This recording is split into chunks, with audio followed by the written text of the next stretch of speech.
As I write this, I'm too scared to move.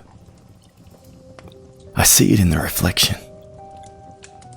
Every time I turn around, it vanishes. I don't know what it is. All I know is that it's getting closer. It whispers to me. Dark, hateful things. I need to leave, but I can't. I can't see where it is. It's just out of sight. It all started when I decided I needed to reconnect with nature. Growing up in Queensland, nature meant hunting and fishing. My father and I used to hunt whenever we could. It was perfect. He was retired and I was homeschooled, which meant no rigid schedules. We'd go all over, hunting boar, kangaroos, and sometimes even duck. I miss those days. I miss him. I was born when my dad was older, 58 to be exact.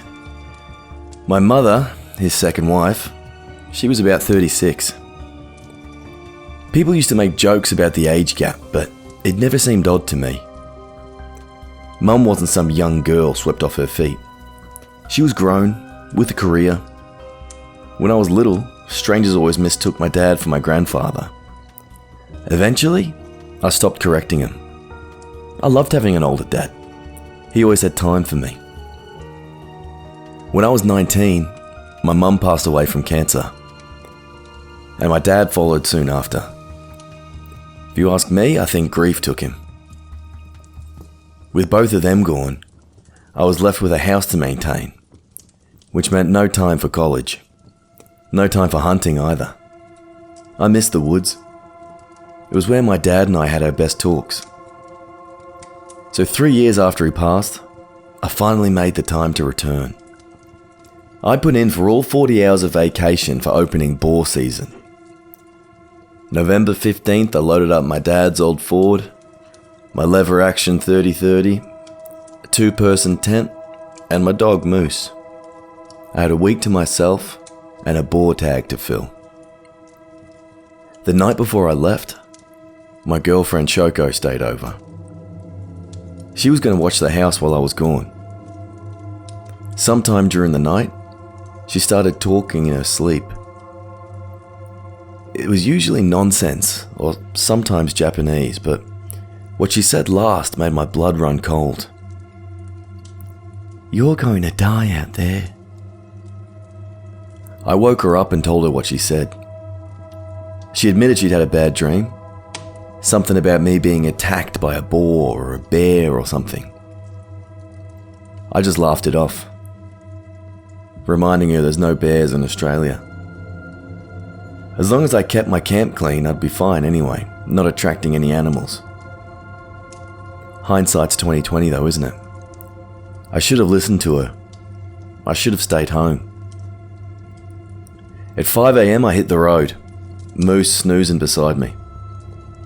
The drive was quiet, uneventful. I grabbed brekkie at a gas station, a stale breakfast sandwich and a coffee.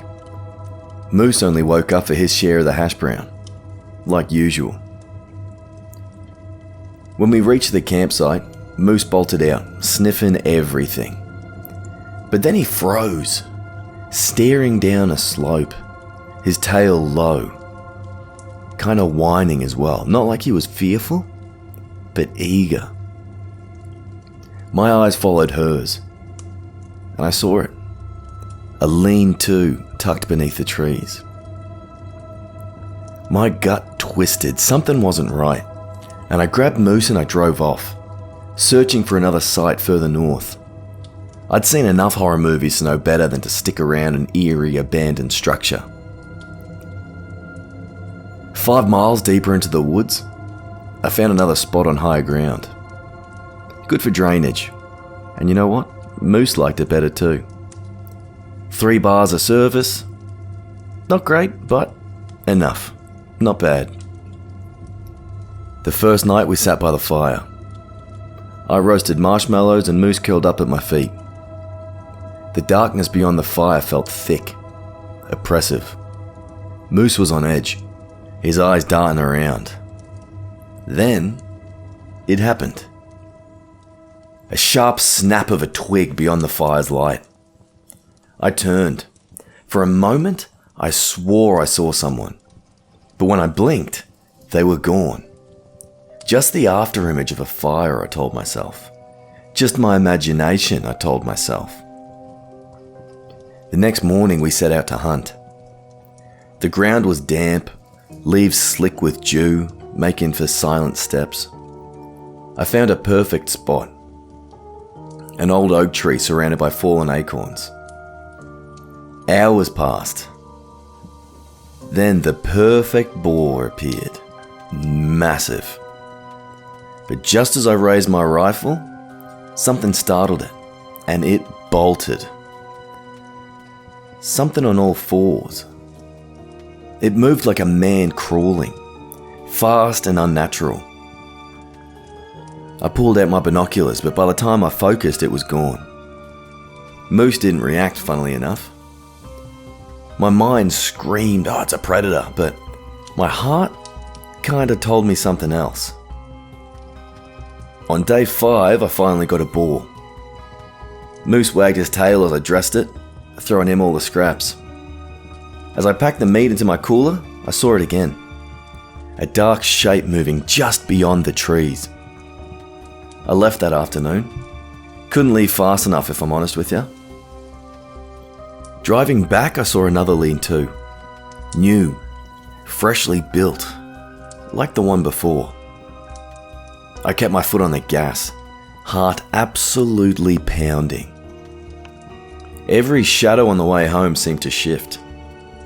I saw it standing in the woods, watching, but always gone when I looked directly at it. When I got home, Shoko was still at work. I locked the doors, covered the windows, and brought every gun I owned into the bedroom. I called Shoko and told her to stay away. That night was when the whispers started. That night was when the whispers first woke me up. You took what was mine. The scratching came next. Long dragging nails against the siding. When I threw open the blinds, nothing was there. No tracks in the dirt either. For hours I sat in silence, shotgun in hand. I could hear it pacing outside, testing the locks.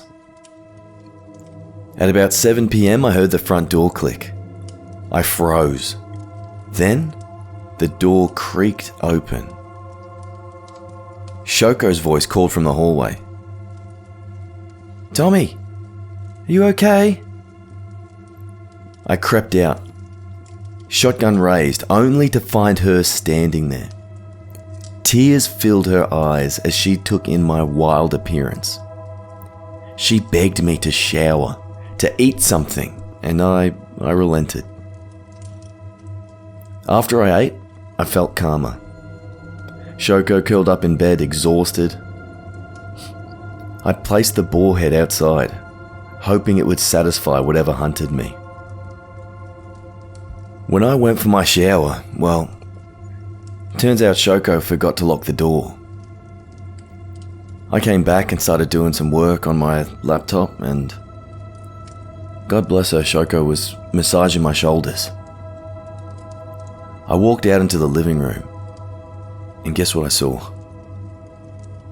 The boar's severed head sitting on the table, and my beloved Moose lies beside it, lifeless. His body split open, just like the boar that we gutted in the forest.